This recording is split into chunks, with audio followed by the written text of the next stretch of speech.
Hoje, dia 18 de novembro, começando o nosso segundo evento em comemoração ao Dia do Biomédico de 2021, né? Vamos ter agora a palestra da Gláucia, que tem como título O Desafio do Retorno. A Gláucia Tavares é psicóloga clínica, terapeuta de adultos, casais e famílias. Ela é ex-professora, né, da Universidade FUMEC, é presidente da rede AP, né, de apoio a perdas irreparáveis, é co-coordenadora do curso de especialização em cuidados paliativos pela Faculdade de Ciências Médicas de Minas Gerais, organizadoras dos livros Do Luto à Luta e também A Vida Continua, e diretora científica da ABM Luto. Né? Gláucia, primeiramente, te agradecer imensamente, né, por ter aceitado o nosso convite para estar aqui, falando de um tema assim, mais pertinente e atual, e arrombando as nossas portas, graças a Deus, né, com a pandemia começando a ser controlada aí, que é esse retorno às atividades presenciais, né, que representa realmente um novo desafio, né, para todos nós. E você sempre tão gentil, né, podendo nos agraciar aqui com as suas palavras, com o seu conhecimento no dia de hoje. Muitíssimo obrigada, Gláucia. Obrigada, Adriane, em seu nome, cumprimento, agradeço o convite, alegria de estar com vocês, a presença aí da Tânia, a Letícia, que eu identifiquei, do meu grande parceirinho que está aí do lado, né, como professores, a vocês, alunos, e é impossível não atender uma solicitação vinda de vocês, a quem eu tenho um carinho tão grande, e a própria FUMEC, que de fato faz parte da minha vida, né? Então, tomara que esse tempo a gente possa trazer aí algumas reflexões para a gente, de fato, tocar a vida. Então, aí a nossa querida FUMEC, como eu disse, o meu carinho por esse convite. E só situando brevemente a minha história, eu comecei na FUMEC século bem passado, como ainda monitora, eu era estudante, né, graduanda na UFMG, e simultaneamente era monitora aí do curso de psicologia. Eu me graduei em dezembro, dia 8 de dezembro, e em fevereiro eu já era professora aí da FUMEC, né? Então foram muitos anos, com a possibilidade realmente das minhas duas filhas também terem cursado aí, e naturalmente o maridão está aí presente, então é um espaço de encontro não só profissional como afetivo, né? Então é daqui que eu falo e ofereço aí a minha presença. Bom, a proposta então é esse aspecto dos desafios do retorno. Vem escutando muito, né, e certamente em torno da pandemia, a história do novo normal, e essa é uma palavra que me arrepia, porque não é o normal, né? Eu acho que se estamos todos abalados, com tantos desafios, aprendizagens, que a gente possa, de fato, fazer de uma forma nova, que a gente possa inovar, né? Então, a minha proposta é declarar realmente a inexistência de conflito de interesse em relação a essa apresentação. E começo a falar dos desafios. O que é que a gente está chamando de desafios? Né? É uma ultrapassagem, né? É uma forma da gente estar de um ponto e buscar outros caminhos, outros modelos, outras formas. E é muito interessante quando a gente avalia que muitas vezes a maior dificuldade não é do comportamento em si, não é introduzir uma mudança de comportamento, mas é trabalhar as nossas ideias e, muitas vezes, as nossas inflexibilidades mentais. Então, esse é um convite que a gente pensa, né? E, afinal, o que é isso que a gente está chamando de retorno, né? É um ato, ou o efeito de regressar, voltar no tempo, mas, naturalmente, buscar novos começos, né? E a vida, se de uma maneira suave, ela veio nos convidando dia a dia a novos começos, Em função da pandemia, isso ficou mais exacerbado e há necessidade, de fato, especialmente, né? Fechando aqui o 2021, hoje, dia 18, dia do biomédico, e refletindo, sim, o que a gente quer fechar de 2021 e o que a gente quer abrir para 2022, né? Então, Einstein vai nos contando, olha, a visão de mundo que criou a crise não pode ser a mesma que vai nos visitar para poder tirar da crise. Então, essa é a ideia. Como inovar, como introduzir, de fato, novas formas. E aí é Boff que vai nos contando, olha, tempos de crise como o nosso, de passagem de um mundo, de um tipo de mundo para outro, são também tempos de grandes sonhos e utopias, que nos movem na direção do futuro, incorporando o melhor do passado, mas fazendo a própria pegada no chão da vida, né? Então, o que de fato, buscando esses desafios do recomeço, da passagem, o que a gente quer realmente preservar, o que a gente quer deixar ir e o que a gente abre espaço para chegar, né? Mas, afinal, o que é retornar? E trago hoje aqui a imagem até do skate como um esporte que nos inspira, né? E que pela primeira vez fez parte aí das Olimpíadas. E é interessante avaliar. É um esporte que ele se caracteriza só por competição? Ou existe colaboração, inovação, leveza, torcida entre os ditos adversários para que todos possam ter o seu lugar, né? Então, que a metáfora do skate possa trazer para nós, não necessariamente essa questão de que eu tenho que ser melhor ou pior. A tópica não se organiza em torno de uma hierarquia rígida de superioridade e inferioridade, mas que a gente possa, de fato, colaborar. Eu gosto muito das palavras precedidas com esse prefixo, né? Da corresponsabilidade, da colaboração, da co-construção, da cooperação.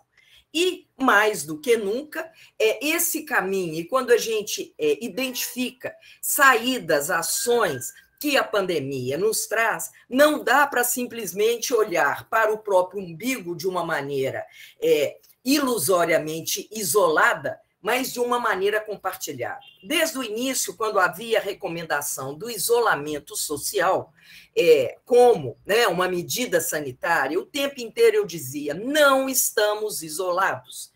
Nós temos, sim, distanciamentos físicos, mas temos conexões. Felizmente, aqui, né, as nossas redes sociais, mais do que nunca, passaram, sim, a ser instrumentos que muitas vezes, sim, encontros presenciais poderiam nos afastar, mas que nesse momento nos integra. Então, vale muito, diante desta novidade, nós avaliarmos essa questão de todos nós temos medo, temos uma cultura que, de fato, por muito tempo, impedia e dizia que homem macho latino-americano não tem medo. Olha, que a gente possa entender que retomadas, reinícios, nos amedrontam, porque realmente desconstrói a nossa ilusão de controle do que a gente sabe, né? Então, que a gente possa ir do medo ao cuidado, entendendo que esse é um antídoto, é essa modelagem vicariante. Escutamos tanto, né? E estamos hoje na casa de 612 mil mortes,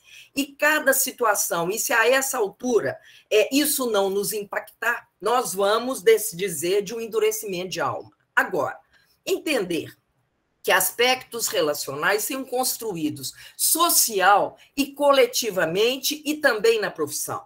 Então, que a gente possa, sim, entender que sentimentos de amor, de compaixão, possam estar presentes em nossas vidas, né? Então, é nesse caminho que a gente faz essa distinção do que é o mundo e o que é a vida. O mundo é dado pela cultura, é algo que é estabelecido, é cheio de imaginação.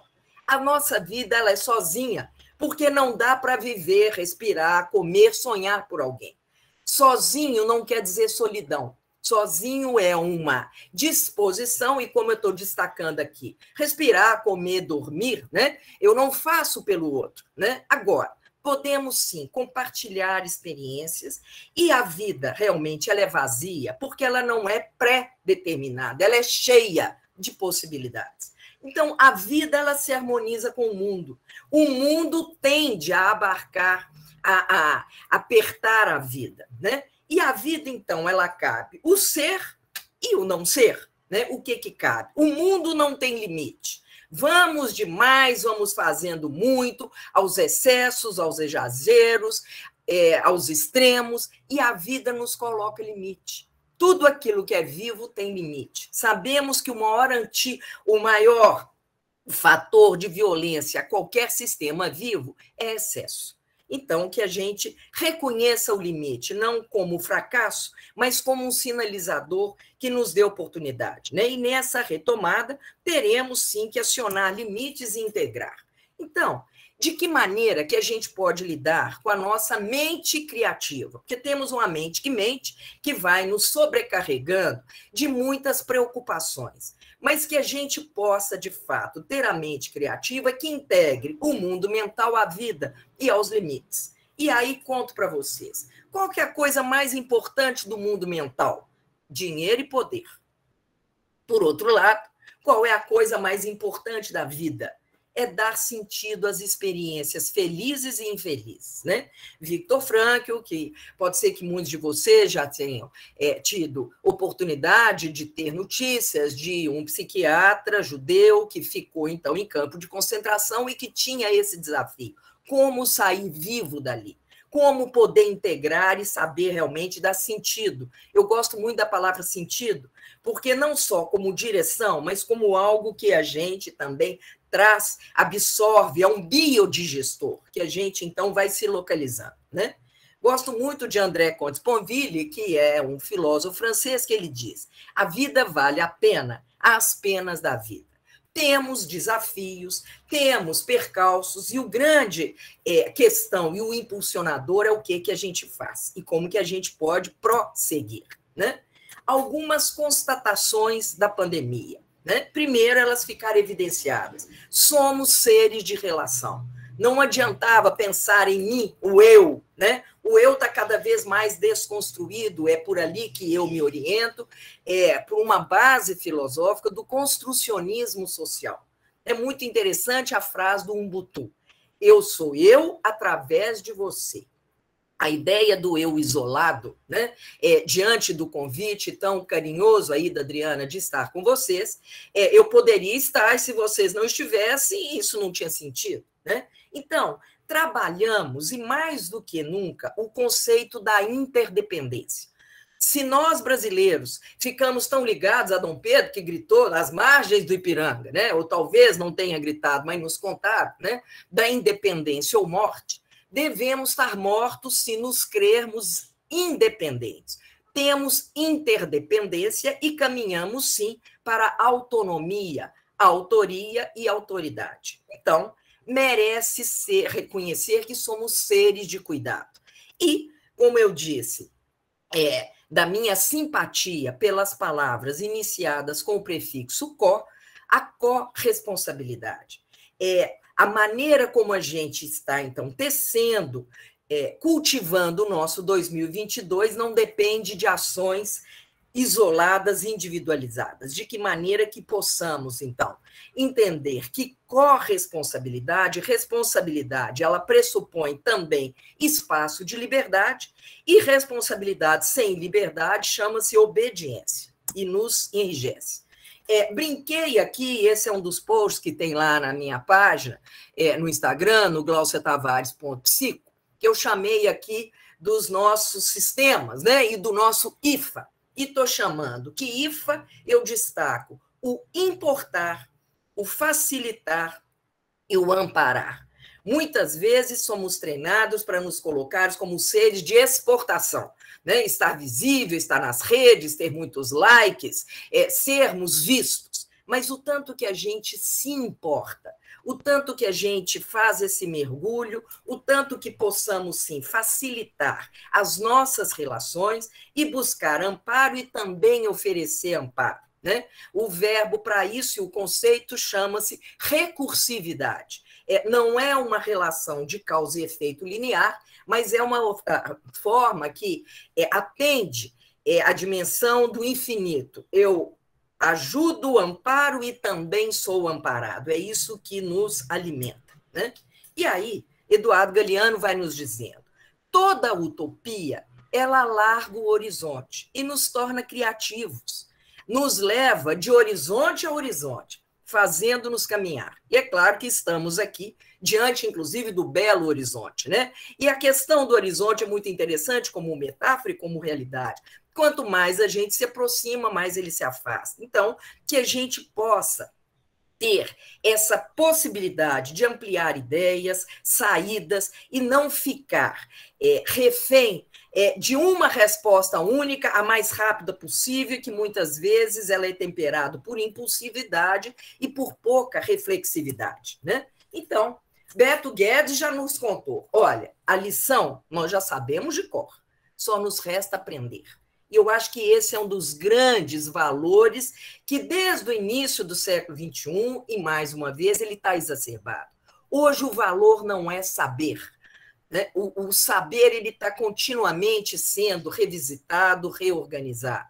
E vale muito essa ideia que Beto Guedes traz e que um antropólogo, que eu gosto tanto dele, que ele sinaliza essa questão, né? De nós nos dispormos a aprender, né? E, naturalmente, vamos precisar de todo mundo para banir do mundo a opressão, para construir vida nova. Vamos precisar de muito amor, né? Então, essa é a proposta, de uma forma afetuosa e que não é um amor que é considerado como algo menor. Eu gosto de fazer uma distinção entre amor e amar.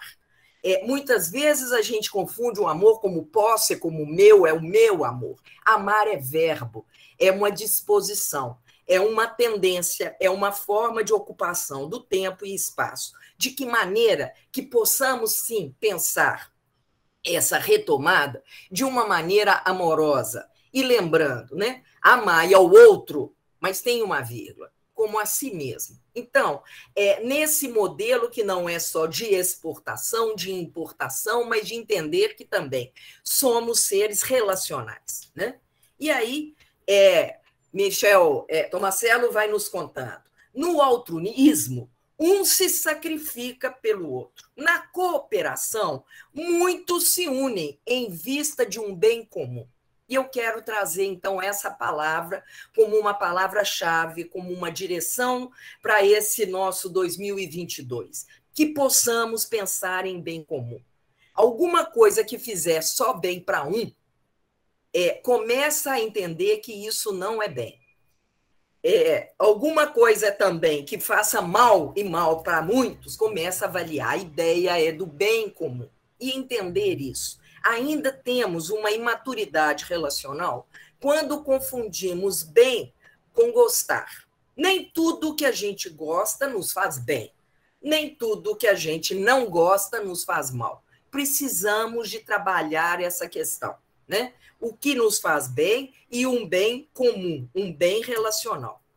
E aí, trazendo, então, a Carol Dweck, e ela vai contando, mais do que a grandeza excepcional de nosso cérebro e de nossa imensa capacidade de pensar, a nossa natureza essencial é essa, a aptidão de sermos seres de cooperação e seres de relação. Tudo aquilo que está na relação é real. O que está fora da relação, e relação pressupõe um lado, outro lado e a sua integração. Li recentemente um post que dizia: estou na era do long play. Para escutar o disco inteiro, eu tenho que escutar um lado e outro lado.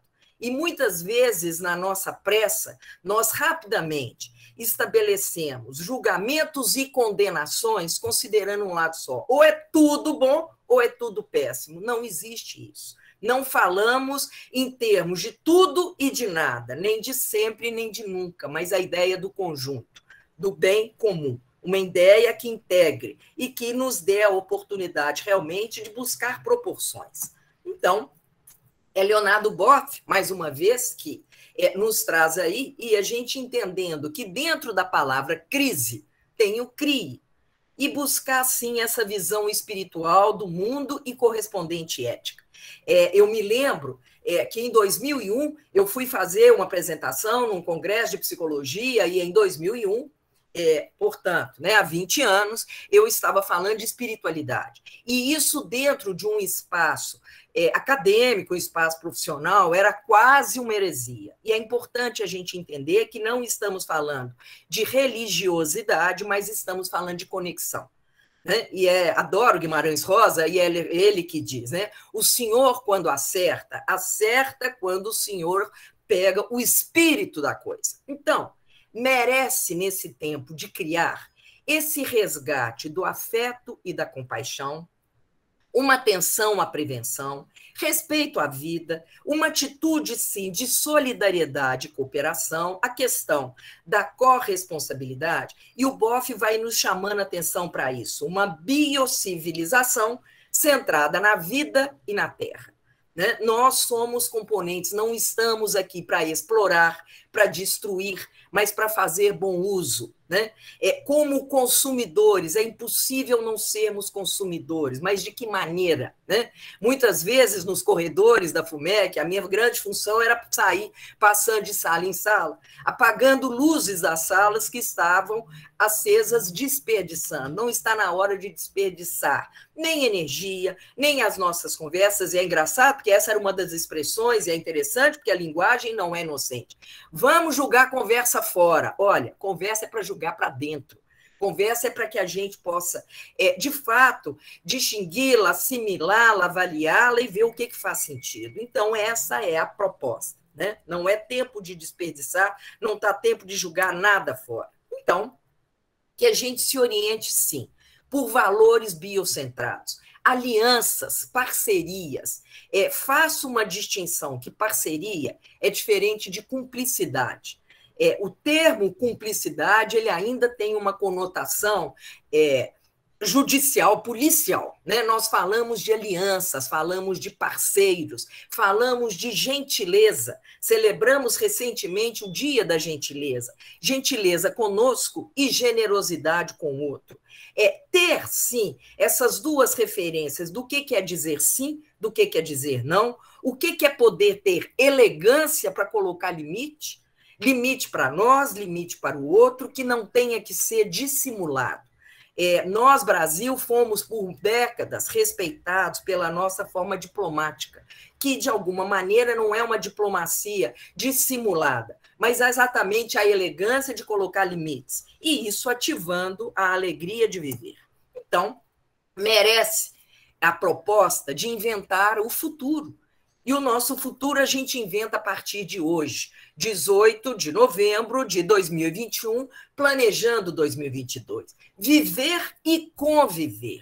Conviver e irradiar. Se falamos em bem comum, elemento e tempero essencial chama-se boa vontade. Até um elogio, um presente, recebido de má vontade, ele fica indigesto. Que possamos, sim, irradiar e desfrutar da alegre celebração da tristeza. E é mais uma vez Guimarães Rosa que vai dizendo, a alegria não é antagônico à tristeza. Só teremos competência para viver alegria se também pudermos assumir a nossa tristeza. Isso não é doença. A vida também nos entristece e é exatamente a partir daí que ela nos traz a alavanca de alegria. Porque a vida é assim, ela aperta e afrouxa, ela aquieta e ela desinquieta. O que a vida quer da gente é coragem. Coragem para ter alegria. Alegria a mais no meio da tristeza. Guimarães Rosa. Então, que a gente se busque, de fato, valores da solidariedade, da cooperação, da interdependência, da generosidade e do cuidado mútuo pela vida. Apresento aqui o Alexandre, tenho muito carinho de dizer que ele foi nosso aluno aqui do curso de graduação de psicologia, e uma das grandes satisfações do mestre é quando o discípulo supera. Alexandre, então, publicou agora o seu segundo livro, já é best-seller, e ele vai nos contar À medida que as possibilidades de futuro emergem, fazem viver o suspiro da esperança e do bem-estar, né? Então, um bem-estar que, de novo, não está isento de tristeza, não está isento de desafios, mas é exatamente da nossa doce disposição de seguir em frente. Então, não podia, no espaço acadêmico, deixar de mencionar o nosso querido Paulo Freire e com o seu verbo esperançar. E quando Paulo Freire, então, nos diz: precisamos construir uma ecossociedade na qual não seja tão difícil o amor. Né? E, de novo, digo dessa disposição e desse verbo. Né? Trago aqui, então, essa nossa proposta. Né? Temos e somos completos. A palavra complexidade não quer dizer complicado, mas é exatamente essa disposição de integração do nosso lado racional, do nosso lado emocional, fazendo, sim, esta integração entre a nossa capacidade de pensar, sentir e agir. É um tripé que eles, uma perna não exclui a outra, mas é exatamente essa integração. Que possamos, então, acionar as nossas sensações, as nossas simpatias, as nossas antipatias e também, né, o nosso sistema vago parasimpático, que vai além disso e buscando, então, mais uma vez, identificar não só o que gostamos e o que não gostamos, mas o que faz bem, o que funciona e funciona em nome do bem comum. Então, temos aqui, sim, a relação, se falamos até da questão vicariante, né, a relação dos neurônios espelho, né, do Homo sapiens para o Homo empáticos. E eu quero muito, quando falo de empatia, fazer uma correção de algo que me incomoda muito, quando muitas pessoas definem empatia pela capacidade de estar no lugar do outro. É impossível, e isso é um crime. Porque se eu estiver no lugar do outro, eu estou me destituindo do meu e estou me iludindo que eu estou ocupando um lugar que não me pertence. Mas que a gente possa, sim, ter esse desejo de julgar alguém que nos é despertado e que temos angústia e que sentimos e podemos estar ao lado. Então, essas são palavras que estão no neurônio espelho. Empatia, compaixão, imitação e até avaliar. Onde que nós podemos nos espelhar? Onde, em quais são figuras, ideias, que jamais seremos clone, não seremos iguais, mas teremos fonte de inspiração. A gente inspira e expira. É um trabalho básico, né? E aí, acho que é legal entender que se por muito tempo, e a nós psicólogos, foi tão trabalhado esse conceito de introspecção, né? E acho que é interessante a gente fazer referência, então, ao Ronan Kruzanamik, quando ele vai dizendo da introspecção para a outrospecção. Agradeço aí a técnica, né, e a condição de fazer isso, que não foi competência minha, é um trabalho colaborativo com o meu marido, o conhecido de vocês, Eduardo Tavares. Né? Então, que a gente possa pensar. Gosto muito quando escutamos do idioma, do castelhano, nós outros. Né? O conceito de eu, em tese, ele não existe. E é uma das maiores dificuldades quando a gente está ensinando linguagem para criança com 3 anos, o que é eu, o que é outro, o que é nós, né? E a gente entender isso. Temos algo que a gente assume, sim, a nossa posição, mas temos também essa construção que ela é nossa. Né? Então, agradeço aqui a vocês a atenção até aqui, ofereço aqui essas palavras iniciais como um aquecimento e, naturalmente, acho que vamos agora para o momento mais desafiante, que é, a partir daí, sugestões, estímulos, perguntas, participação de vocês. Muito obrigado. Interrompo aqui a apresentação. Aguardo aí a participação de vocês. Muito obrigada. Gláucia, excelente, né? Já tem, né? Tivemos algumas participações aqui no chat, a Mariana já tinha falado aí inicialmente, né? Sem chance de perder a palestra sua, bom demais ver e estar na presença de vocês dois, né? E de todos. A Bruna falou maravilhoso, Natália Gomes, muito bem, muito bom. Fiquei refletindo sobre várias coisas aqui, né, que você foi falando, de coisas que a gente tem lido, né, e vivenciado ao longo não só desse período da pandemia, mas talvez mais exacerbado nesse período da pandemia. Quando você falou naquele momento, né, você falou assim, que temos que ouvir o long play, né, tem que ouvir um lado e um outro. Aí você confronta com uma informação recente que eu li, que fala assim, hoje as pessoas escutam no máximo uma música, tem que ter 3 minutos, mais que isso elas não escutam. Aí quando você lê também, né, falando sobre a questão do retorno, eu acho assim, né, o imediatismo não é só uma questão, a nossa vida tem nos impelido a essa rapidez e muitas vezes superficialidade, né, nas questões. E aí eu tenho lido alguma coisa, né, que foi até quando a gente pensou nessa proposta para você, que tem trazido da ansiedade, da angústia, principalmente entre os jovens, do retorno às atividades presenciais, né? Porque o que parece é que aqui nós temos um intermediário, um bloqueio, assim, que nos protege, né? Uma interface, né? Brincamos assim, tem um face shield aqui, né? Então, se eu não gostar de você, eu te bloqueio na minha rede social, e então eu não vou ter que conviver, elaborar e dar uma resposta, né, para poder conviver em sociedade, para colaborar, né, do que você falou. E uma terceira coisa, muita coisa, né, mas eu acho que aí todo mundo também pode complementar. Essa questão também, né, tem muitas pessoas que falam que a tristeza não faz parte, né.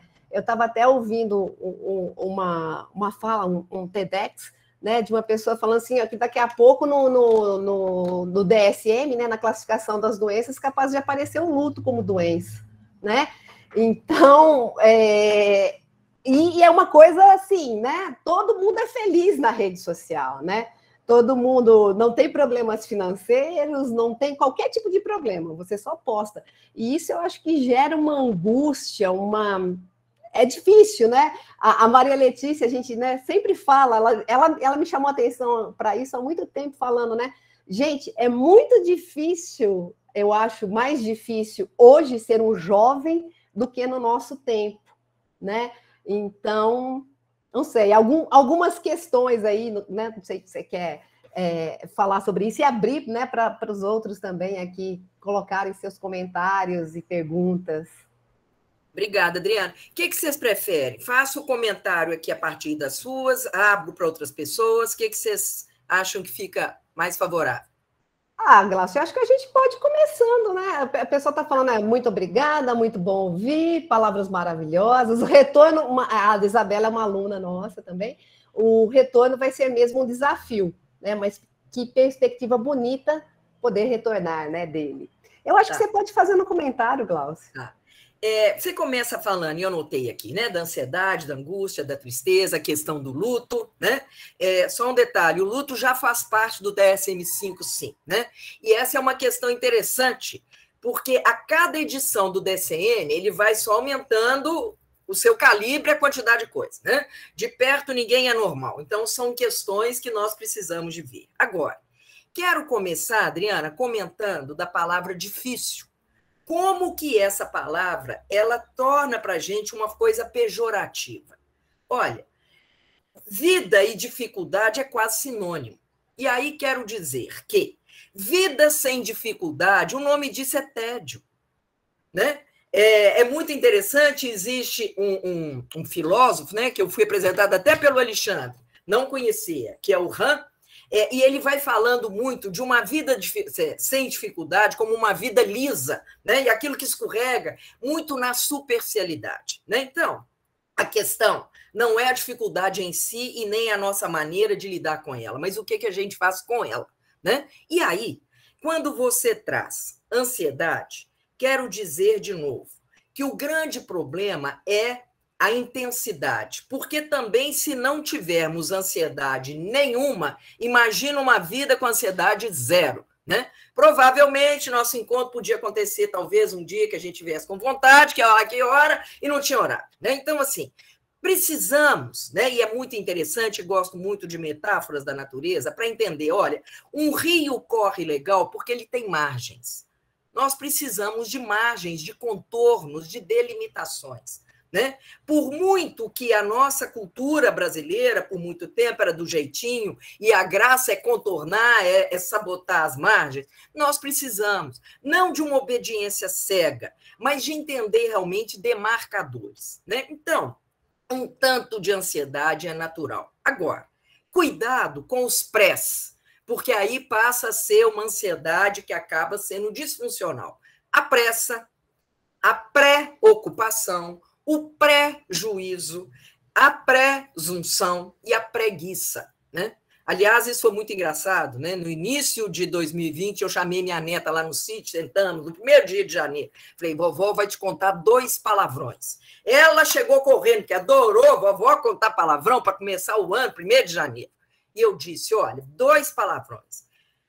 Preguiça e depois. Cuidado com essa história de nós ficarmos realmente nesse adiamento, nessa procrastinação, especialmente daquilo que nos importa, daquilo que nos faz, que de fato dá sabor, dá direção à nossa vida, né? E uma direção, como a gente diz, que nos organiza, nos orienta. Então, saindo da preocupação para a ocupação e começar a avaliar isso. Com o que a gente ocupa?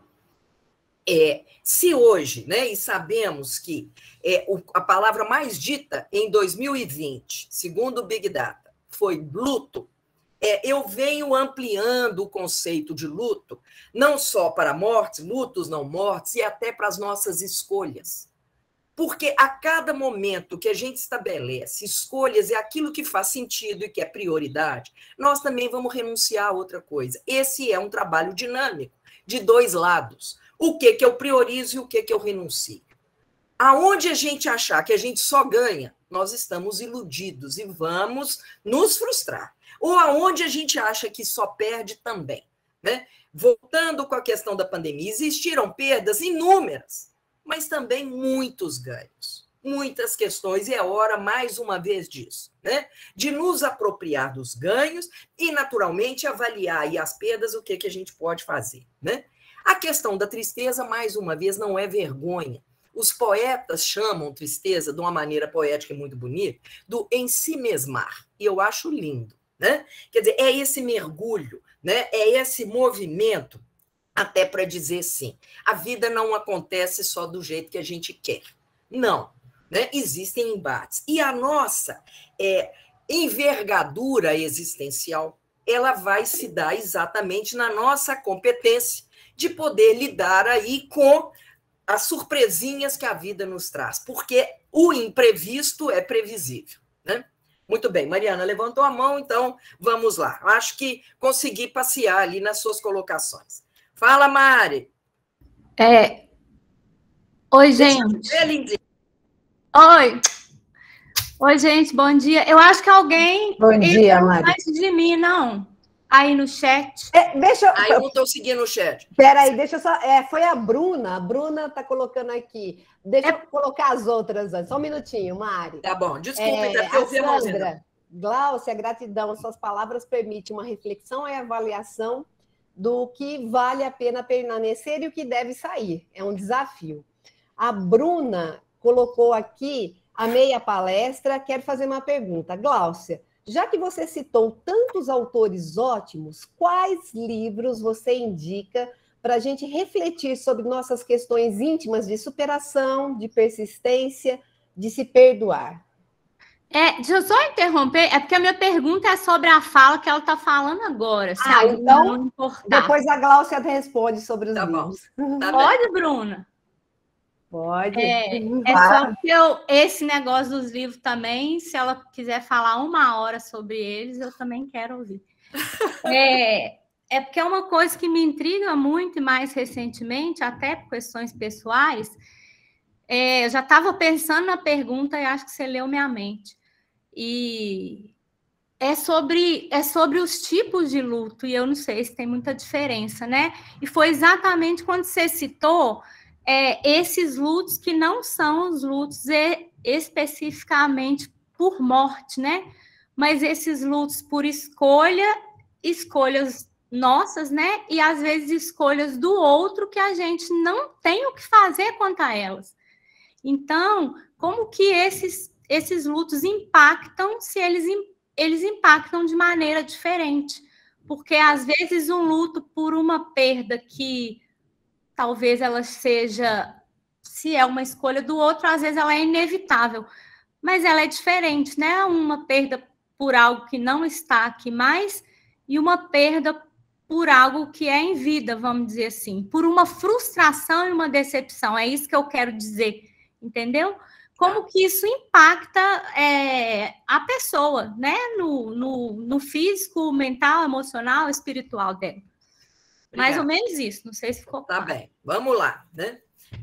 Depois a gente volta na outra pergunta, pode ser? Bom, tá. Então, o conceito, inclusive, de lutos não morte, eles estão presentes, né?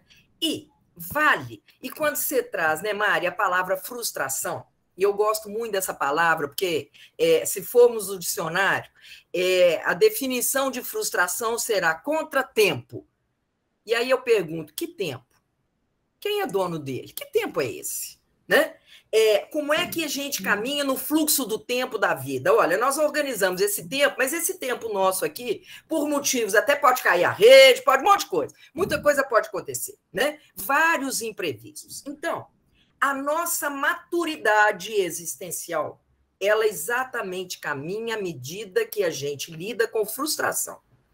Se você quiser saber maturidade existencial, avalia como é que lida com frustração. É um exercício. Não um exercício de uma acomodação, nem um exercício de uma rebeldia, mas de uma assimilação, né?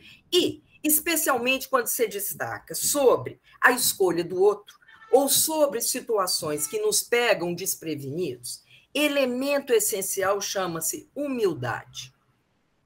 Nós não somos donos. Não temos a arrogância, e é interessante porque a arrogância é casada com humilhação. Quanto maior a arrogância explícita, maior a humilhação engolida, e vice-versa. Cuidado com gente muito humilhada, porque ela é muito arrogante, né? Então, entre isso e essa história de um caminho no meio, o caminho do meio é a humildade, de avaliar isso. Olha, a gente tem o direito de sonhar, de querer, de desejar. Mas a vida não é do tamanho do nosso desejo. A criatividade, ela é exatamente esse ajuste entre aquilo que eu quero, que eu devo, que eu posso, e aquilo que está disponível. Nas relações, nas negociações, nas formas de composição. Né? Acho que é muito legal a gente avaliar isso, como que a gente compõe entre o que a gente espera, entre o que o outro é capaz de me entregar e como é que a gente pode, de fato, fazer esse caminho de integração. Esse é o desafio o tempo inteiro, além da humildade temperado por respeito. Porque querer dizer que a gente respeita quando temos posições semelhantes não é um exercício dos mais difíceis. Eu quero saber realmente respeito quando somos e adotamos posições diferentes, e aí como é que acomoda? E aí eu me lembro de Santo Agostinho, quando ele diz, a gente bate no pecado, mas não no pecador. Eu posso argumentar ideias, e é interessante até, né? E aí é Humberto Maturana, que eu tanto gosto, né? Vocês estão pedindo livro, eu vou trazer uma biblioteca, né, minha gente? Esse é o meu vício. Né? Então, não vai ter um livro, mas a gente vai citando autores. Né? Mas Humberto Maturana, como um biólogo e um filósofo, ele vai contando da arte de conversar. A arte de conversar é dar voltas juntos. Não é um discurso, não é uma imposição, não é algo que eu tenha que submeter ao outro nem a mim, mas que a gente possa realmente organizar. Né? Entre aquilo que eu suponho que seja uma boa e que o outro não. Né? Eu gosto muito, Mariana, de lembrar de uma conversa com a minha sobrinha neta. Hoje ela já é uma advogada, mas quando ela tinha 6 anos, então já tem década. E eu estava no sítio dela, e ela lá com uma amiga e tal, e eu vendo que a situação estava engrossando o caldo, e ela era anfitriã do pedaço. Então cheguei eu, falei aqui, eu posso te dar uma sugestão? Ela falou, pode. E aí eu perguntei, mas você sabe o que é sugestão? Ela falou, sei. E eu venho guardando essa definição dela, que eu achei muito legal. Quando ela diz, olha, é uma ideia que você acha que é boa, e eu faço se quiser. Né? Então, que a gente tenha também humildade e respeito, sim, para oferecer ideias e poder conversar sobre ideias e não sobre pessoas, sobre rótulos, sobre situações que vão nos apertando, que a gente possa expandir ideias. E vejo que realmente não é hora de julgar a conversa fora, mas a conversa dentro é a conversa que expande ideias. Não para um ideal inalcançável, que não trabalhamos com o ideal, mas com o possível. A partir da ideia, o que me move. Tá? Tudo bem. Beleza. Tá? Bom, então, sobre o pedido da Bruna, né, Bruna? São várias questões. Posso admitir para vocês que esse é o meu consumo, né?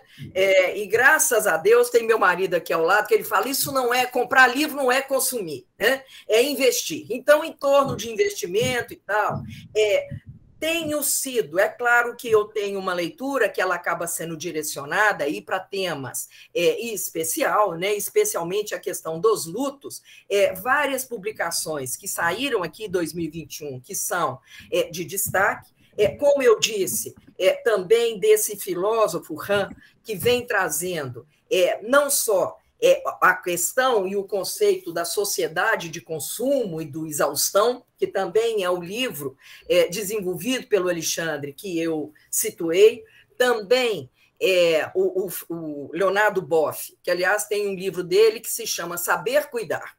E aí eu comprei o livro virou meu, e eu fui lá na capa e risquei o saber pelo aprender, e aí virou meu livro. Então, o meu livro do Boff chama Aprender a Cuidar, né? E o Boff também produziu um livro mencionando aí a questão da pandemia, e vejo, mais uma vez, que é um momento de altíssima criatividade e de conexão. Né?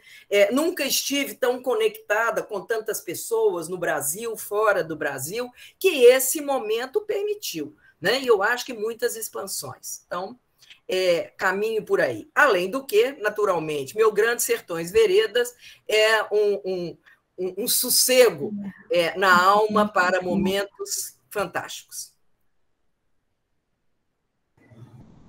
Não, excelentes sugestões, Glaucia. A hora que você começou a citar, né? A vida que é né? Eu tenho aquele trecho também aqui, escrito aqui do meu lado, para a gente refletir toda hora, dar uma olhadinha. E aqui o pessoal fala, a Letícia falou aqui, né, que adorei a definição de sugestão. E a Vera falou assim, adorei sua sobrinha, ela já era advogada, né? Com 6 anos, ela já sabia a profissão, já, né? Que ela ia exercer. A Bruna está agradecendo aqui as sugestões, né? Tânia também falou aqui, profundamente reflexiva palestra, muito obrigada, Glaucia. E Rose também, amei sua gratidão, Glaucia, amei sua palestra, faz refletir profundamente. E agora o professor Eduardo Carlos Tavares levantou a mão, vamos passar a palavra. E nós não combinamos não, hein? Não. Nós não combinamos, quero ver, vai pegadinha, ai. Vai. Não, eu só quero, primeiro eu quero acrescentar um livro que para mim foi um livro muito importante, principalmente quando a Mariana falou aí dos lutos, né? Que é um livro escrito por um rabino, Kushner, que chama Por que Coisas Ruins Acontecem com Pessoas Boas? Esse livro é fantástico, porque tira aquela ideia de que Deus faz, tudo que acontece foi Deus que quis. E é muito difícil aceitar que Deus, entre 4 pessoas que estavam num carro, escolha justamente a minha filha para que ela morresse e os outros 3 não. Então, isso me deu, assim, no início, uma certa preocupação, uma certa revolta, né? E aí esse livro, para mim, foi assim, muito importante para poder elaborar meu luto. Essa é uma sugestão também. E eu queria, Glaucia, que já que você citou aí também, quando você falou das conversas, né? De como a gente não deve falar das pessoas, o que a sua filha disse para você. Já que você contou da sua sobrinha, fale também o que sua filha falou para você. Foi a nossa neta, meu amor. Neta, exato. A Desculpa, nossa foi a neta neta. contando assim, ô vó, amigo não fala de, amigo fala com. Né? E eu acho que é interessante isso. Né? E quando a gente fala até de uma elegância especial, isso é muito interessante. Eu estava atendendo uma pessoa que é daqui de Belo Horizonte e morou fora há muito tempo e tal, retornou aqui para a nossa terra. Né? E é muito interessante quando a gente retorna e vê por outra perspectiva. E ele dizendo, olha que interessante, assim, quando o mineiro não quer uma coisa, começa a dizer, olha lá, quando não quer ir para um lugar, vai chover, né? Muito perigoso. Né? Então, vai se valendo de uma série de outros artefatos e artifícios. Né? E a elegância é a gente poder ter uma conversa honesta, que não precisa de ser na gritaria, na berraria, onde nós apresentamos argumentos e falamos num tom, e o tom faz toda a diferença, o tom de voz, o momento, entender isso não é apenas uma formalidade. Né? No dia que nós, seres humanos, tivemos, sim, desenvoltura e habilidade para conversar de uma maneira honesta e respeitosa, eu quero dizer que eu, psicólogo, vou ter que arrumar minha trouxa e amarrar minha égua no outro pasto, porque eu ainda sobrevivo da inabilidade das pessoas com situações de conversas tão simples, né? E muitas vezes de uma solução, e é interessante, porque a vida não é para resolver, mas os problemas são para dissolver, né? Como que a gente pode fluir? Eu estava atendendo uma pessoa também com situações de luto e tal, e ela dizendo da filha de 5 anos, muito apegada a ela, e exigia que ela levasse a filha na escola, tinha que levar, e isso estava trazendo para a mãe uma sobrecarga enorme, até para compatibilizar horários. E aí a gente foi conversando, e ela veio ontem, né? Veio na tela, tá? Conversar também e dizer se acredita que foi uma surpresa para nós todos quando eu conversei com a menina e disse que para ela ter a presença do pai, da avó, que também pudesse levar, que isso alargaria para ela opções, isso para uma criança de 5 anos, e que ela poderia, e que com isso eu teria mais oportunidade de trabalho e fazer outras coisas para depois estar com ela.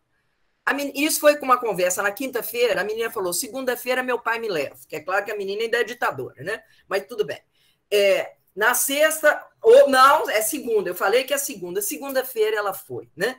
E a surpresa, de fato, e eu acho que é interessante, porque assim como eu estava dizendo para a Adriana, que nós temos uma antipatia da palavra difícil, nós também absorvemos mal aquilo que funciona bem. A gente fica olhando para ver o que é. Olha, é possível também, né? A despeito das situações, dos imprevistos, tornar uma travessia mais suave. É possível, né? É possível.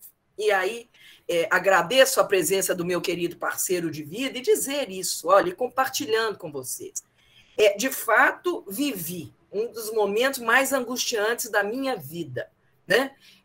A partir do acidente dele, toda a situação. Mas em torno de toda essa complexidade, há a oportunidade de buscar apoio, amigos, pessoas que conosco nos ajudaram a atravessar aí essa tempestade. Então, é com muita alegria, né, para dizer que a alegria está no meio da tristeza. Né? Então, bem-vindo à vida, meu amor. Já falei que ele morreu. Olha o céu dele. O céu dele sou eu. Você está no céu. Você morreu. Ai, ai. É assim. Muito bem, minha gente. Quem mais? Tem alguma questão que vocês queiram comentar? A Mariana colocou aqui no chat que com rede social e mensagem por celular você não corre esse risco de ficar sem emprego de jeito nenhum. A gente não dei conta, né? A clientela só aumenta, fala a verdade. Eu acho que a Adriana estava, Dudu, não sei, a Gláucia. Eu lembrei muito, esse negócio marcou, gente. Foi uma das vezes que eu tive mais contato há muito tempo atrás com a psicologia e eu fiquei meio estarrecida. Foi uma palestra que a gente assistiu lá na FUMEC, acho que foi do Olavo, sobre suicídio em jovens, você lembra? E foi exatamente esse negócio da frustração que você falou, com coisas mínimas. Por exemplo, a pessoa, e foi exatamente isso. Ele relatou, né, que ele fez um trabalho com entrevistas de adolescentes sobreviventes a suicídio. E ele falou, perguntou à pessoa lá, o jovem, o que aconteceu com você e tal? Fulano não respondeu a minha mensagem ainda, e eu pulei do prédio. Tipo, fulaninho falou que meu cabelo estava feio. O que é isso, gente? A pessoa não lidou com não conseguiu lidar com a frustração, né? Então, assim, naquele dia eu falei, nossa, eu acho que eu não tinha essa noção. Depois, né, a gente vai percebendo melhor o que é o negócio. Então, eu lembrei muito disso e depois a gente vai percebendo na própria vida como que é isso, né, essa dificuldade. Quer dizer, qual que valor que a gente dá à vida. Como que vai mudando, né?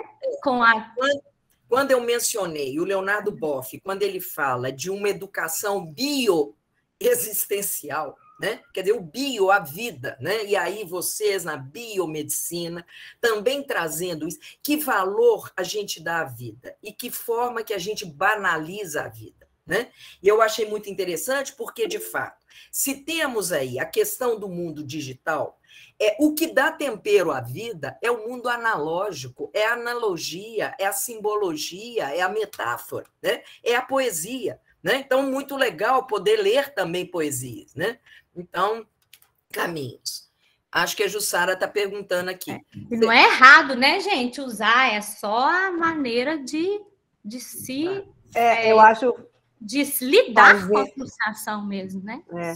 A Vera colocou aqui, o mundo digital está adoecendo a humanidade. Eu arriscaria dizer que é um mau uso, né? Que eu acho que ele traz, é aquela coisa, né? Tem tanto benefício, eu acho que a gente está levando tanto aprendizado, né? Que veio assim, né? Nos adiantamos, inclusive, a coisas que iriam acontecer, né?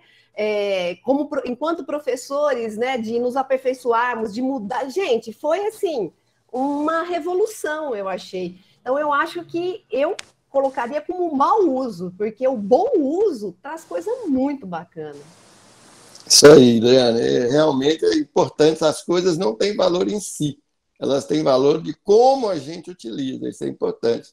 Eu queria só falar, Mariana, que eu tive a oportunidade de orientar uma tese de doutorado, até uma parceira da Glaucia aí, a Marília Aguiar, que foi exatamente sobre esse tema do suicídio em adolescente. E foi a mesma coisa, ela fez entrevista com sobreviventes de suicídio. E realmente, assim, a coisa é muito, muito emocionante. Como é que as pequenas coisas podem levar a pessoa a tentar esse ato, né? Mas, então, é interessante, é uma coisa que está sendo muito estudada. A Glaucia tem já uma experiência grande também, com várias lives que ela... Mas, assim, só para, além daquilo que o Olavo falou, essa tese de doutorado que foi muito interessante. Eu acho que ele citou essa tese mesmo na palestra dele. Não era dele específico, né? Mas, enfim, ele atende também e eu acho que ele citou foi ela, se não me engano. A Ana Beatriz está dizendo aqui, né? Adorei a palestra. Minha pergunta é sobre o fato de termos de conviver mais com as pessoas que moramos, levou mais dúvidas de como agir do que o fato de não podermos conviver com outras. Pois, pelo que parece, é mais fácil a convivência quando se pode bloquear e ignorar, né? E é interessante, de novo, quando a gente estava dizendo da elegância dos limites. Isso eu aprendi com um cliente, quando ele disse até que existem determinados momentos que é muito interessante que existam distâncias higiênicas, né?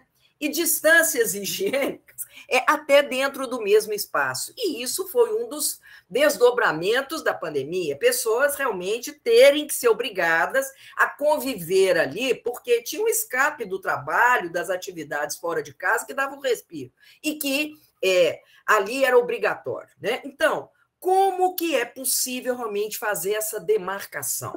E, lembrando isso, o convívio diário, ele não nos isenta de ações de educação, pedir licença, agradecer, demarcar o que conhece, né? Então, não é apenas pela formalidade, não é apenas um ato mecânico, né? E a gente saber isso, a linguagem não é inocente. De que maneira que a gente, de fato, estabelece esse caminho de convívio dentro de casa? Sim, é um artesanato do convívio, de modo geral, né? Como que lidamos com as insatisfações, com as frustrações, né?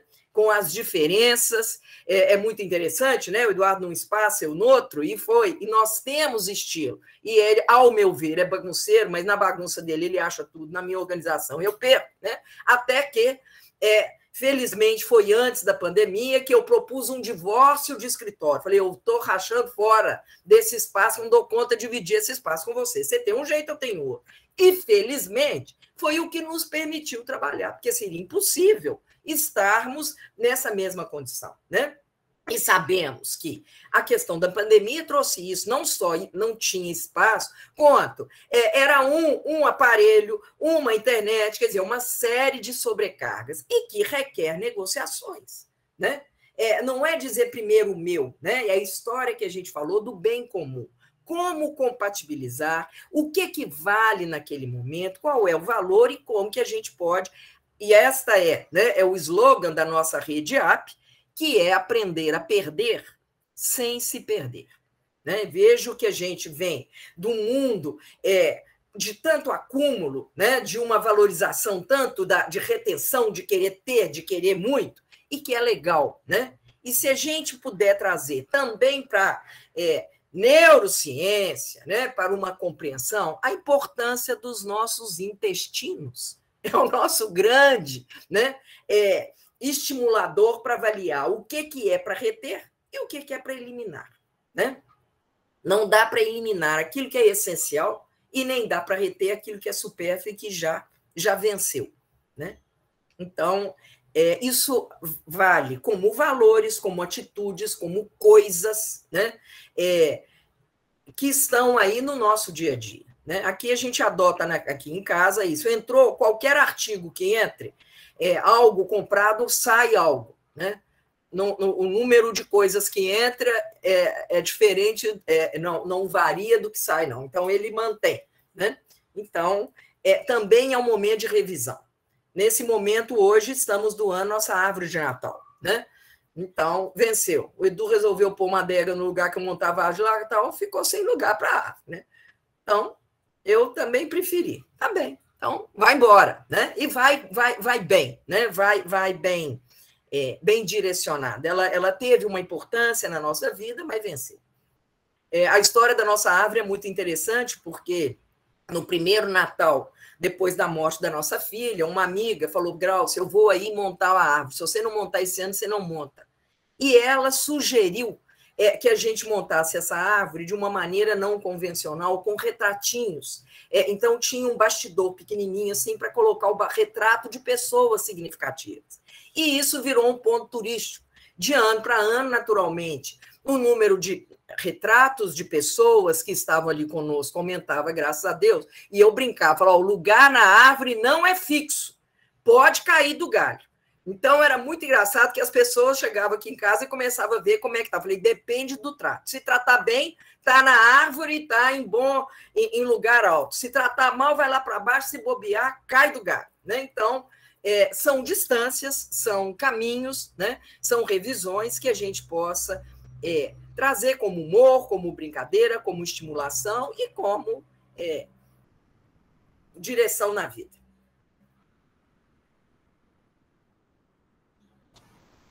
Adorei essa árvore de Natal.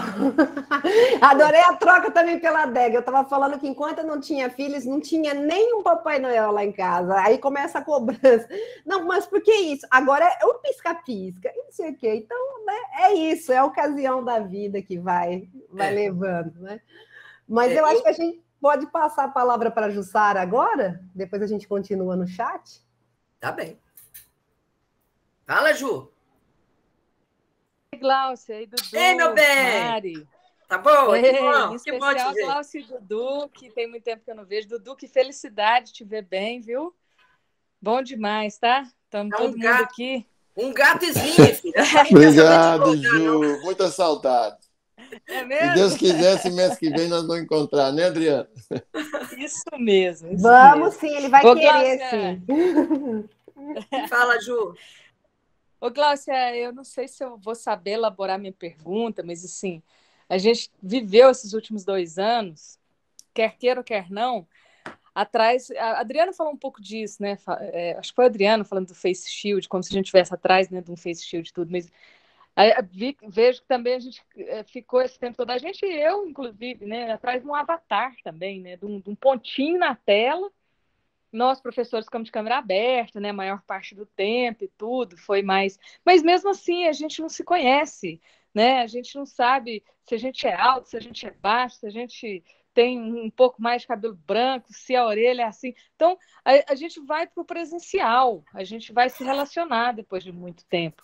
Então, como que é importante a gente entender, né, que nós continuamos altinhos, baixinhos, grisalhos, loiros, morenos, da orelha assim, do nariz assado, e que isso é ser humano, e que isso é bonito, e que isso tem que ser valorizado mais do que essa ansiedade nossa de se mostrar, de desempenhar, de performar. A performance agora é outra.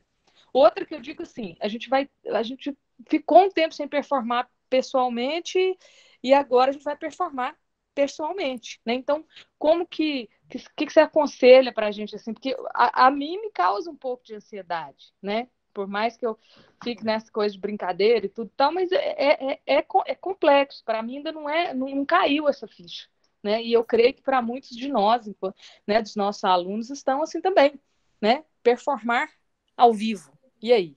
E agora? Quase uma palestra. E aí, algumas questões que eu acho que você traz muito legal. O fato realmente da gente só conhecer o rosto, né, e não sabe o complemento, né? Por outro lado, será que quando a gente estava fisicamente presente, de fato a gente estava sintonizado às pessoas? E quando eu chamo até desse desafio do retorno, talvez agora possa ser a grande oportunidade da gente perguntar, e aí, fulano, quer me contar um pouco de você? Né? Mais do que a aparência, mais do que apenas o que está ali na evidência. Eu vejo que a gente hoje está, assim, saudoso. E é interessante isso que você traz, né, Sara? Porque no desempenho aí da função como psicoterapeuta, eu venho optando pelo atendimento na tela, até porque atender com máscara é algo também que a gente perde algo muito importante, ao lado de estar ganhando outras questões, né? Agora, que a gente possa abraçar com os olhos, que a gente possa se abrir de fato para essas conversas, onde a gente começa a entender o que é uma aproximação que não represente invasão e o que é uma distância também necessária que não represente indiferença, né? Deu muito para sentir falta, porque eu acho que antes da pandemia, a história e a vida veio falar isso. Olha, a gente encontra e está todo mundo na tela, com cada um com a sua tela. Então, vocês querem tela? Toma, né? Então, agora a gente viu que isso ficou meio demais. Então, nós vamos precisar de encontrar e olhando para as pessoas, né? Olhando e estando interessada nela. Eu estou interessada, tenho curiosidade por você. Não uma curiosidade da fofoca, né? De sair, de fato, fazendo e contando caos, mas interessada nesse encontro. Vejo que o grande desafio é esse, é qualificar as nossas presenças. Portanto, não é momento de jogar conversa fora, né? Não é momento da gente entender que happy hour, e como que no happy hour acaba sendo um campeonato e uma disputa para ver quem reclama mais, porque nós temos vício de reclamar, né? Então, aonde sim possam existir dores, que a gente possa avaliar onde que são dores compartilhadas e aonde tem pedidos. Eu escrevi, e eu gosto muito dessa expressão, né, que eu chamo de muquerela. E a gente tem vício ainda disso. Muquerela é murmurar, queixar, reclamar e lamentar, né? Então, como que a gente possa realmente ser criativo para compreender onde tem engasgos, dificuldades, e em torno disso estabelecer pedidos? Quais são meus parceiros nessa história? O que a gente pode fazer? que é possível não ficar batendo no muro, mas construir ponte, né? Desde a ponte do corpo caloso, integrando os dois hemisférios cerebrais, quanto a ponte que nos integra, né? Como pessoas que são diferentes e que possam trazer aí contribuições significativas.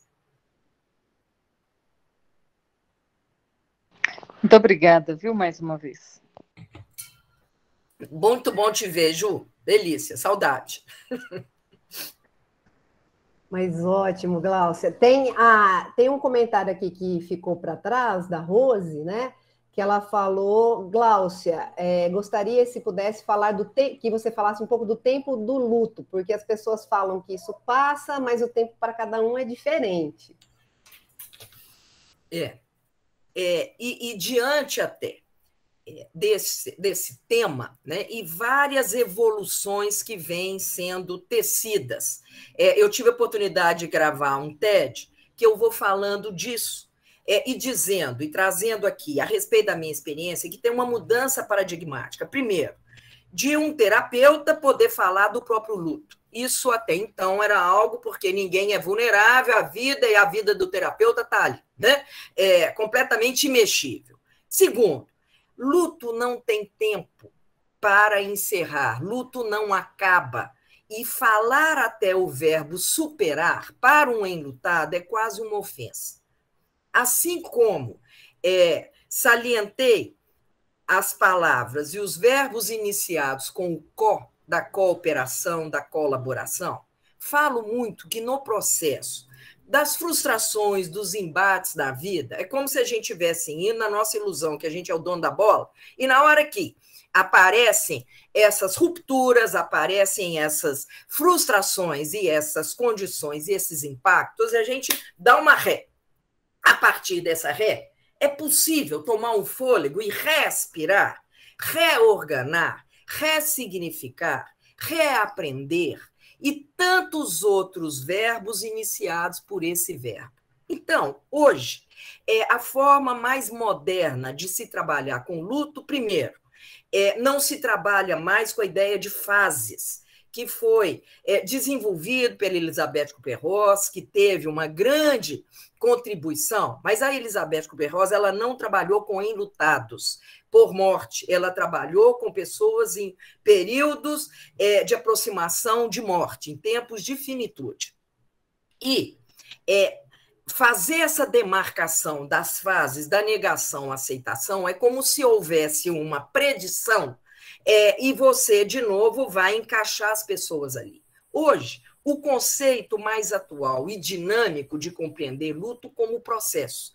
E eu digo, inclusive, que não é luto no singular, são lutos diversos. Até porque, mesmo lutos por morte, traz a reboque várias outras perdas nessa condição. Agora, de que maneira que, de novo, na história dos dois lados, é possível, sim, se trabalhar perdas e restaurações. Esse é um processo dinâmico.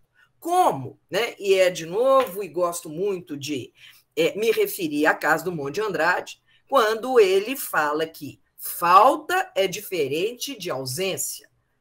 Ausência é essa assimilada, ninguém a rouba mais de mim. E digo que, no processo de luto, de que forma que a gente possa, sim, reverenciar essa presença ausente. Não como um sofrimento desmedido, mas até como um impulsionador, como uma forma realmente de honrar essa experiência na nossa vida, né? Nós temos uma demarcação dentro, eu comentei com vocês, dentro da filosofia e construcionista social, e especialmente nas terapias narrativas, existe um autor que é o Michael White, e que pela primeira vez ele se referiu a luto dizendo, dizer olá novamente.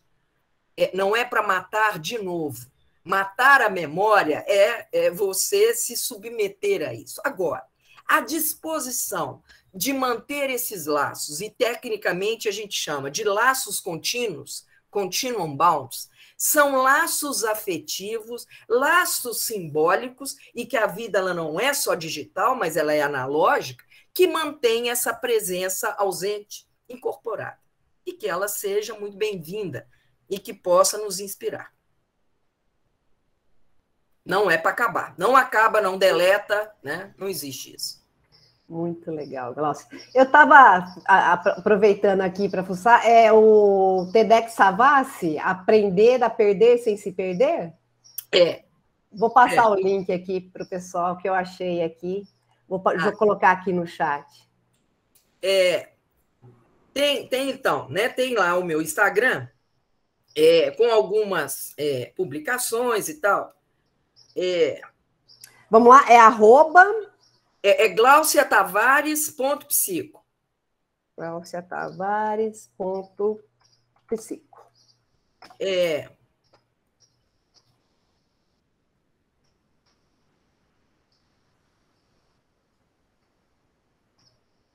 Estou procurando aqui. Tem outra quebra, de alguma forma, que se chama o luto do psicoterapeuta. Posso ler? Lógico. Essa não foi a primeira vez, nem por isso deixa de doer. Pessoa linda, iniciou o processo de psicoterapia com várias comorbidades e a vida por um filho. A partir desse fio, iniciamos uma linda tecelagem. Produção dinâmica, fluida, implicando em mudanças, colaborações, elaborações, movimentos para dentro e para fora, com descidas e subidas. Tivemos a oportunidade de nos abrirmos para inúmeros aprendizados em assíduos encontros semanais. A pandemia não paralisou nossos contatos. Pude tê-la pela tela, por inteiro, com dores, frustrações, sonhos, desejos e recuperações. Sobreviveu às comorbidades, sobreviveu à Covid-19, sobreviveu às sequelas e celebrou a vida. No nosso último encontro, comentei que ela estava lépida, sorridente, bonita. Comentou que estava com roupa de sair e que havia decidido usar em casa as roupas bonitas. Despedimos e agendamos nosso próximo encontro. Disposição de realizar algumas propostas. Em menos de 12 horas, recebo uma ligação telefônica informando sua morte súbita. Choque. Vive em mim as suas narrativas e confidências. A minha postura profissional não exclui a possibilidade de amar a dor. Nossos encontros de almas me colocam em luto. Em minha agenda, nossa sessão seguinte está marcada. Estou me perguntando sobre o que fazer nesse horário reservado. Reverencie a memória macia da nossa história, com medo das lembranças ficarem encardidas. Fui testemunha do seu aconchegante renascimento e compartilho o meu desaguar. Afirmo que o nosso processo foi além da execução de um trabalho sensível e ético. O outono marcou sua partida com coragem na viagem. Hoje você, futuro serei eu. Fica a intimidade presenteada, presentificada. Sua ternura está tatuada no meu coração. Digo um tchau comovido, assegurando que o nosso vínculo não se rompeu. Valeu. Muito bom, Glaucia. Muito bom. Tem aqui, ó, uau. Uau. Eu queria só fazer, voltando a uma outra fala sua, né, fazer um comentário que você falou, né, de talvez a abertura, né, quando a gente voltar para ouvir o outro, né? Isso foi uma coisa que a gente também começou mesmo tinha pesquisas até, né, que trouxeram, né, como estavam os estudantes na pandemia, né, e mostrando essa necessidade, né, e era uma coisa que talvez a gente, no presencial, na correria, não tivesse fazendo, de ouvir o outro, né, desse momento para ouvir o outro, dessa abertura, do quanto isso, alguns minutos, né, quanta diferença pode fazer, né, na vida da pessoa, né. Então, foi uma coisa assim, é um aprendizado, não estou falando, né, que, não, né, consigo fazer sempre, mas é um aprendizado de sair da pressa, né, e assim, aqueles minutos não são perdidos, eles são de um ganho, né, tão gratificantes, acho que para os dois lados, para todos os envolvidos, que não tem jeito disso ser uma perda, isso é um ganho. Então, eu trago como relato pessoal que é incrível, né? Mesmo com a mediação, né, da tecnologia, foi o momento de eu parar e pensar, falo, chegar lá, eu vou dar a matéria, despejar a matéria, vamos fazer aqui, é isso que é importante, é isso que eles vieram fazer aqui. Né? Muitas vezes a gente não tinha esse tempo, em alguns momentos, sim, mas talvez tenha ficado mais atenta, né, pela situação, né, em que passamos, que vivenciamos, talvez tenha ficado mais atenta a essas questões e vi o quanto isso é fundamental, né? E acho legal, né, Adriana? Sem dúvida, né? E a gente faz essa distinção do ouvir e escutar, e especialmente esse é um preceito básico, né, dentro dessa filosofia construcionismo social, que é assumir a posição do não saber. Porque se eu me disponho a escutar alguém, mas eu já sei o que ele vai falar, e essa é uma expressão muito cotidiana, né? Eu conheço o fulano igual a palma da minha mão. Olha, se você conhece o fulano igual a palma da sua mão, você matou. E primeiro, ele ficou muito pequenininho, né? Segundo, você impediu, né? Então, que a gente possa, de fato, exercitar essa disposição de escutar com curiosidade, um escutar aberto, né? Uma curiosidade que traz também essa abertura humilde de dizer eu não sei o que ele vai falar. Porque muitas vezes, né, Adriana, o que a gente observa que nas ditas conversas, enquanto um está falando, o outro está preparando um argumento e já deixou de escutar, e aí já acabou. Né? Então, poder desarmar. Né?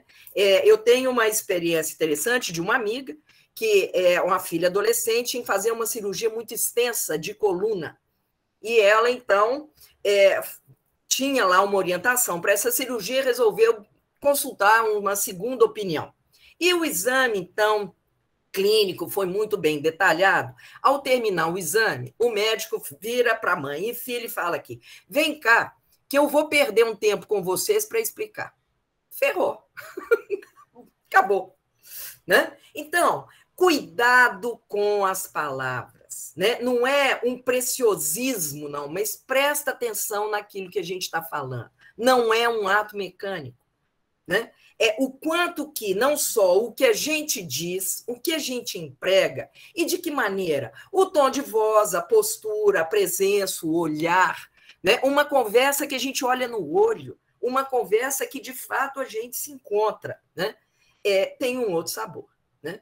É mais ou menos você querer chupar bala com papel, né? E querer, então, desfrutar, degustar. Né? Sorver. É assim.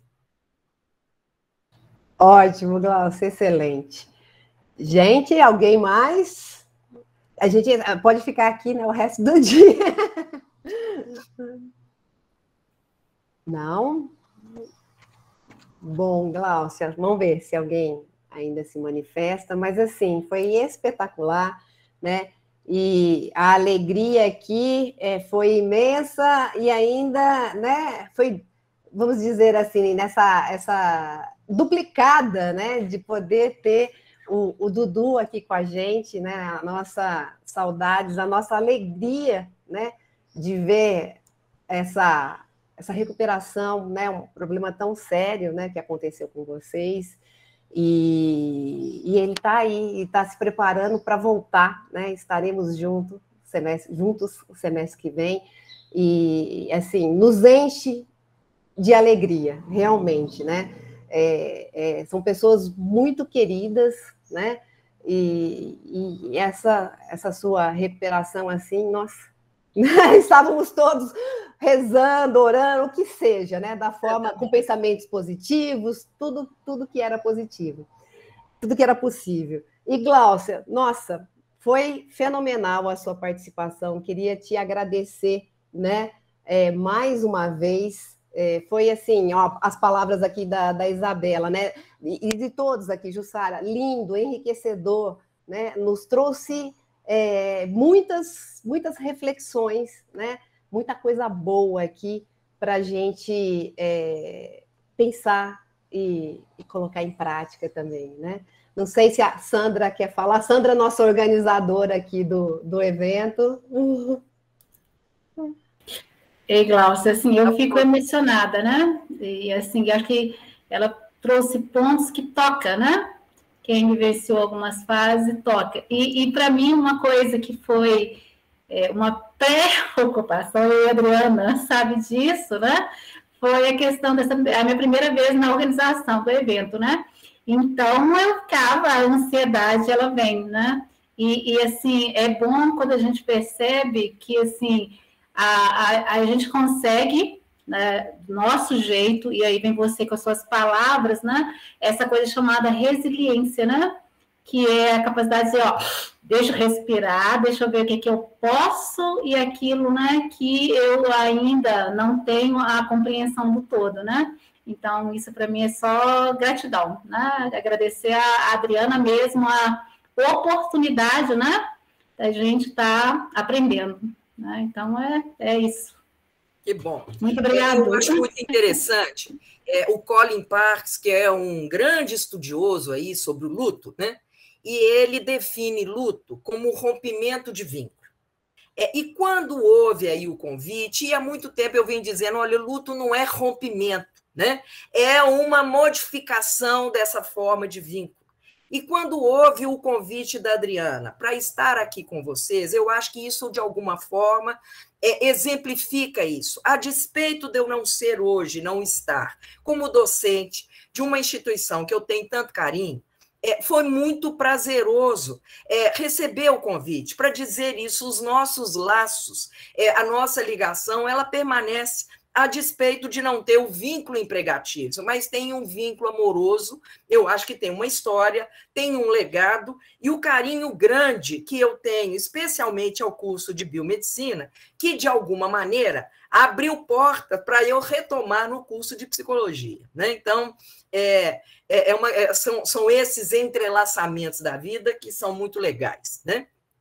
E acho bacana, né, Sandra, quando você traz o conceito de resiliência. E eu gosto muito de distinguir que existe uma forma de compreender a resiliência de uma maneira americana, que estabelece como se a resiliência fosse um atributo e uma característica pessoal. E a gente vai compartimentando pessoas resilientes e não resilientes. Mas existe uma outra resiliência, da qual eu bebo, e cuja referência é Boris Cyrulnik. É mais um livrinho, viu, Bruna? É o Boris Cyrulnik, Patinhos Feios, né? E o Boris vai contando, né, da experiência dele como um judeu de 4 anos de idade, julgado, né, num campo de concentração, e que foi literalmente salvo quando alguém disse para ele: entra naquele carrinho que estava transportando corpos, e ele foi sobrevivente porque ele ficou misturado entre corpos mortos, né?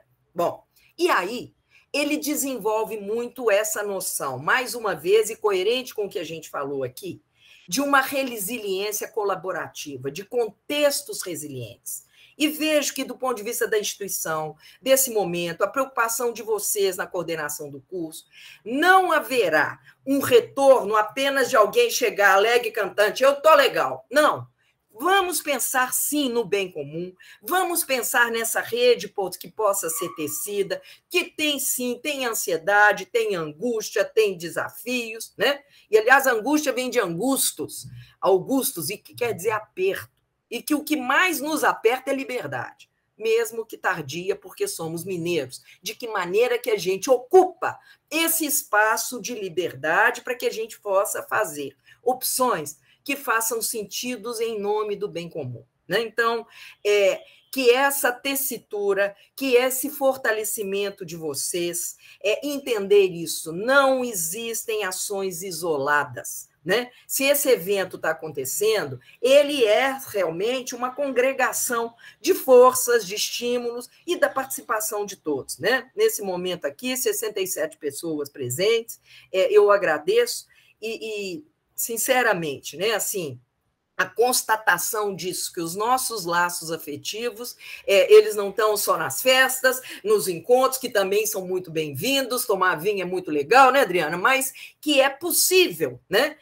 E que estar fora não quer dizer que esteja impedido de transitar, pode ser feito ponte. Então, amém. Agradeço, minha gratidão ao convite.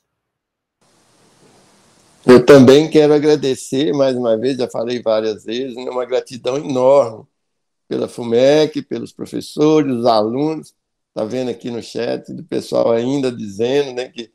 E com essa felicidade, eu pensei muito se não era a hora de aposentar definitivo, mas não resisti. Se Deus quiser, mês que vem estaremos juntos de novo. Obrigado, Adriana, obrigado a todos vocês. Foi muito bom estar aqui com vocês também.